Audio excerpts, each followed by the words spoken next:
Yeah, absolutely. And, J.D. Vance is an embarrassment to the law school that I attended. But the fact of the matter is he's telling us something that we should have already known. And last week I said it. They are not going to obey court orders.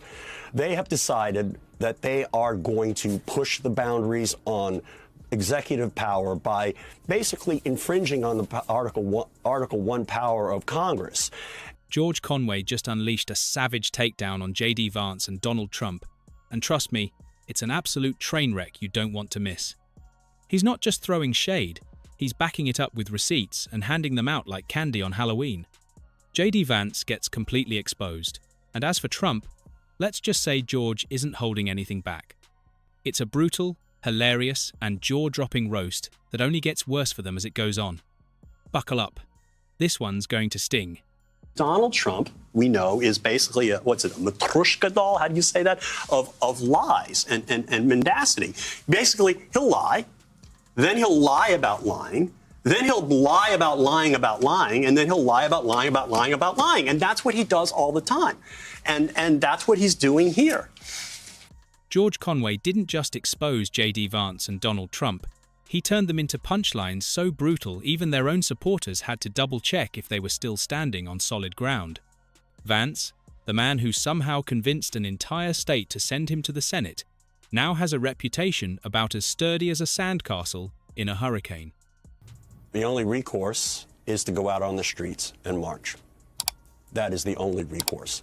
The courts have no mechanism to enforce their orders other than through the United States Marshal Service, and thus through the Department of Justice, thus through the executive branch.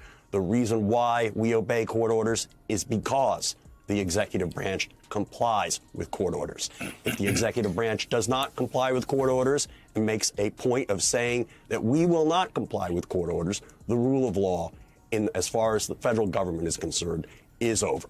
And that is something we need to start focusing on and discussing, because that's where these people will go.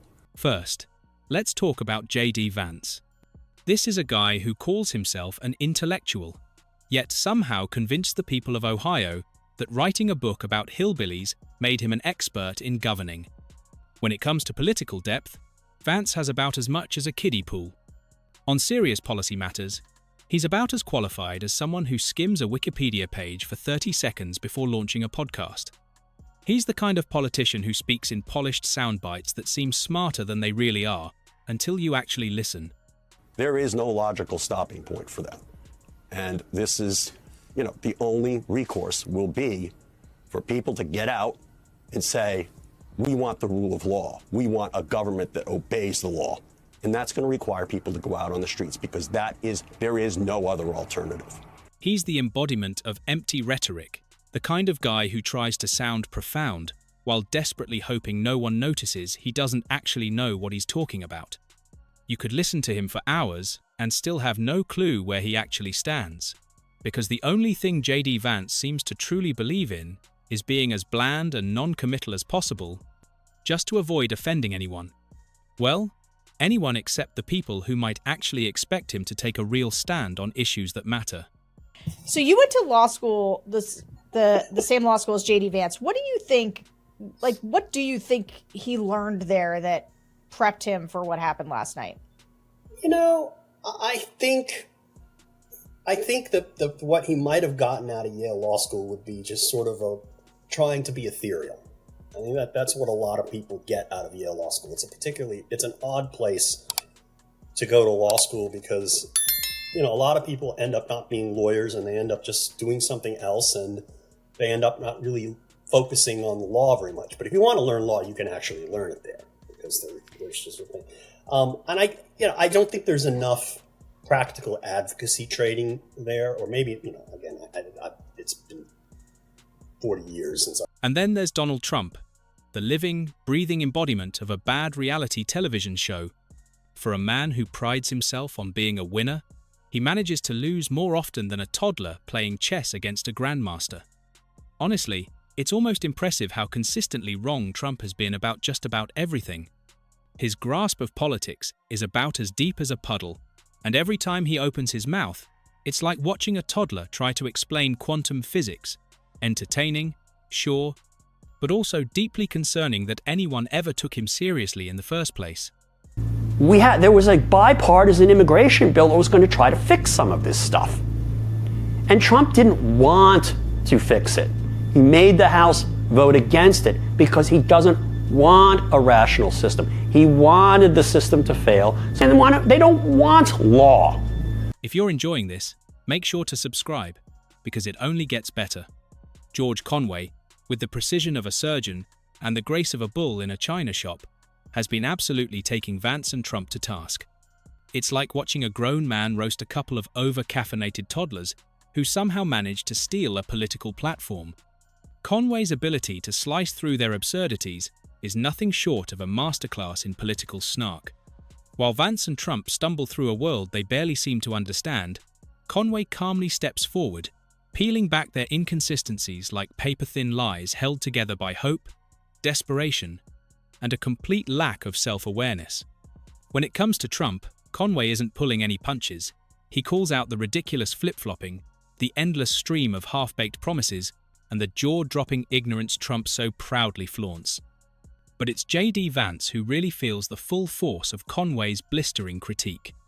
Vance's entire political career looks less like a rise to power and more like a bad parody of ambition, and Conway isn't having any of it.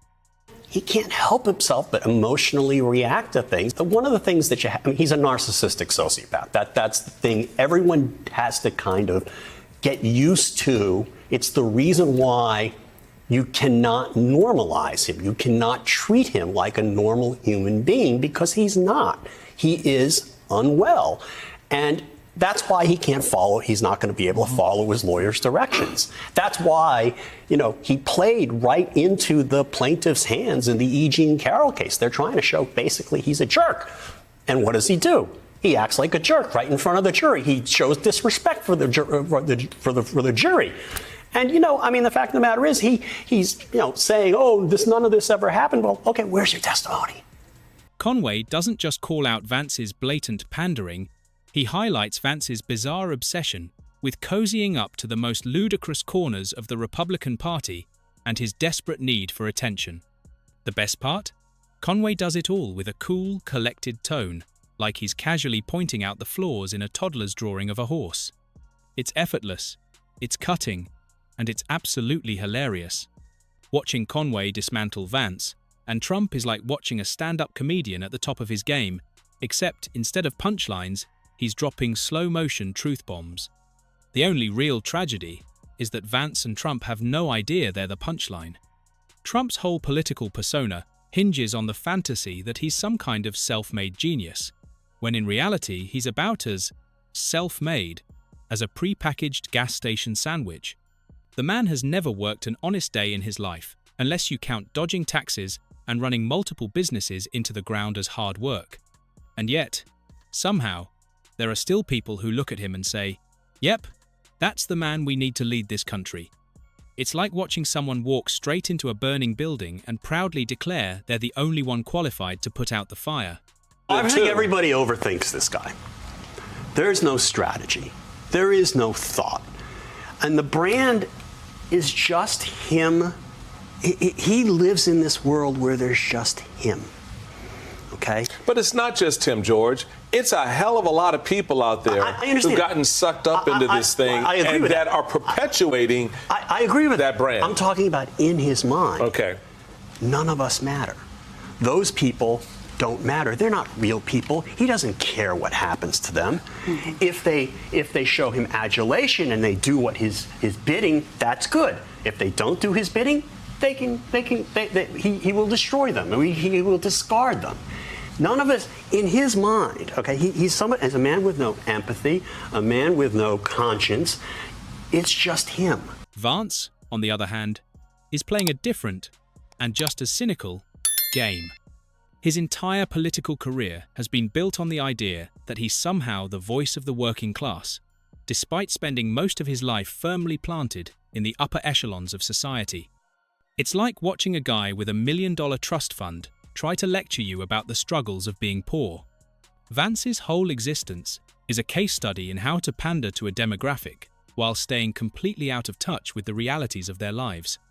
If you've ever wondered what it looks like to gaslight an entire state, just take a look at J.D. Vance's political career.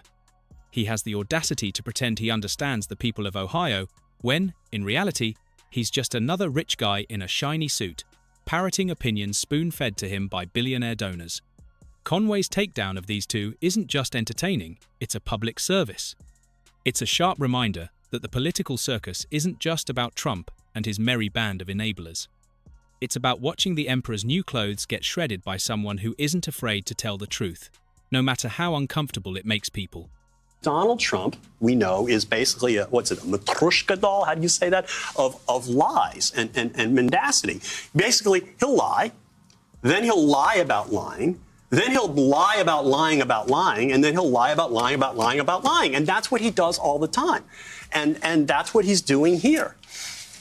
Trump's whole act hinges on the idea that he's somehow untouchable, that his bluster and bravado make him immune to criticism. But here comes George Conway, calmly and methodically pointing out the obvious.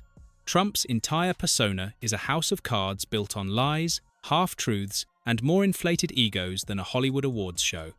What's truly remarkable is that despite all of Trump's chest-thumping and tough guy posturing, he's somehow convinced millions of people that he's the best thing to ever happen to America. It's like he's playing some bizarre game where reality doesn't apply, and every absurd statement he makes is greeted with applause. But here's the truth. Trump has proven time and time again that he's incapable of leading anyone, unless maybe they're standing in line at a fast food joint while he's trying to buy a cheeseburger. The man's ability to talk endlessly without ever saying anything meaningful is almost impressive, except it's not. It's just sad. And yet, somehow, here we are, still pretending his rambling speeches hold some sort of magic wisdom, instead of seeing them for what they really are, empty noise from a man desperate to stay relevant. You know, they have to try sometimes because they're out there to remedy violations of the laws and the Constitution.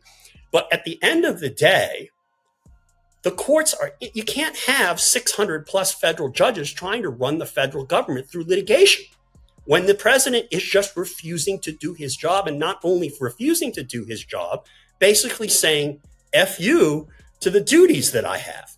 The correct solution, and this is what made JV laugh, and you guys put it up on the internet, what JV laughing at me, the correct solution that the framers intended was impeachment and removal when a president refuses to do his job. And then there's J.D. Vance, the guy who thought that writing a best-selling book somehow qualified him for political office. Vance doesn't exactly have the kind of resume that screams political genius. If anything, it screams, I'm a rich kid who wrote a book about poor people, and now I think I understand the world. The only thing Vance really understands is how to say just enough to keep his donors happy, without ever taking a firm stance on anything. He's like that guy at the bar who talks a big game about politics, but has nothing to back it up when it's time to put theory into practice. It's easy to sound tough when you're lounging in a comfy chair, sipping a latte, and discussing issues you'll never truly face. But when it's time to make real decisions that affect real people, Vance's political platform crumbles faster than Trump's approval rating after every tweet. This administration is profoundly evil in ways that are difficult for Americans to comprehend. We have reached a stage of illegality, immorality, and depravity in a federal administration that no one could have ever thought possible. He cannot help but be a fascist. His personality disorders make him a fascist. He does not care about anyone else. He does not care about the rule of law. He does not care about justice. He does not care about right and wrong. He's a criminal. He's a convicted criminal, 34 counts. He stands charged with many other counts in which I really don't think he has much of a defense. He's an adjudicated sexual abuser found by a New York City jury that included, frankly, people north of the city who were probably Republicans, unanimously found him liable for inserting his hand in a fit. What makes Conway's takedown even sweeter is that he doesn't just stop at Vance and Trump. He doesn't merely tear down their ideas, he exposes the very foundation of their political existence. These guys aren't just wrong, they're dangerous. They've built their careers on manipulating people, making empty promises, and pretending to understand the struggles of the everyday person. But in reality, they're just a couple of out-of-touch elitists who figured out how to profit from playing pretend. It's not even about Vance or Trump anymore. It's about what they represent, the toxic cocktail of ego, greed, and sheer incompetence that has taken over the political landscape. George Conway isn't just roasting these two for fun. He's exposing the rot at the core of American politics. He's shining a light on the real issue. It's not just these two clowns. It's the system that lets them thrive, the system that rewards shallow rhetoric over real substance. Okay, I was a Republican from 1980 to 2018. Okay? I don't want to see a Republican Party led by a fascist, but he is a fascist. He cannot help but be a fascist. His personality disorders make him a fascist. He does not care about anyone else. He does not care about the rule of law. PAC, because I thought he couldn't win. I just thought that, if all of us pitched in, things would turn out just right. Now, the problem is he's back. Yeah. And I'm convinced that even if the American people get their act together on him, and they're starting to realize that. I mean, there was this great article, I hate to say great article in Axios, but it was actually a great article in Axios. If there's one thing we can learn from all of this, it's that we've got to stop letting these political charlatans slide. We've got to stop listening to people who speak in platitudes, but never actually deliver anything. Vance and Trump have mastered the art of sounding like they know what they're talking about while saying absolutely nothing. And somehow, they've convinced large swaths of the American population that they're the saviors of the nation. Well, thanks to George Conway, it's finally clear to anyone with half a brain that these two are nothing more than the emperor with no clothes. Except this time, the truth is out, and it's not pretty. Conway doesn't just call out Trump and Vance, he's calling out the entire circus that's been running for far too long. It's like watching two clowns juggle, except the audience is too scared to laugh because they're worried the clowns might throw pies at them. But Conway?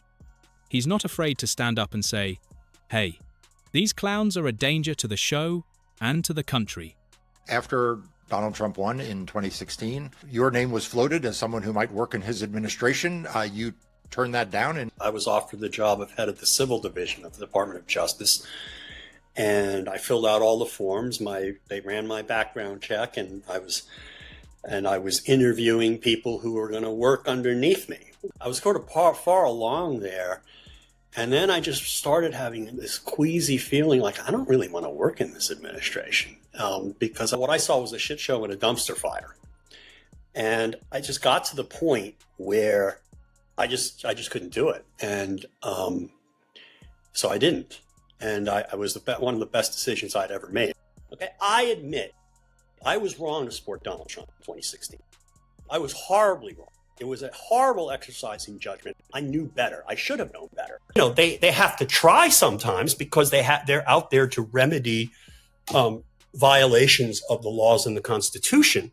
But at the end of the day, the courts you can't have 600 plus federal judges trying to run the federal government through litigation when the president is just refusing to do his job, and not only refusing to do his job, basically saying, F you to the duties that I have.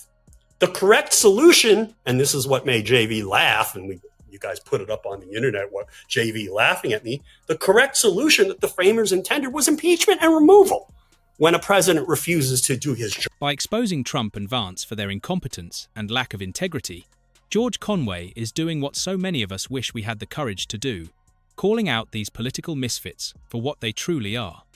He's showing that these guys are far more interested in self-preservation than actually doing what's right. We deserve better than this. We deserve politicians who can deliver real solutions instead of running on slogans, sound bites, and a hefty dose of delusion. What's truly wild is that these two have somehow managed to fool a sizable chunk of the population into believing they're something they're not.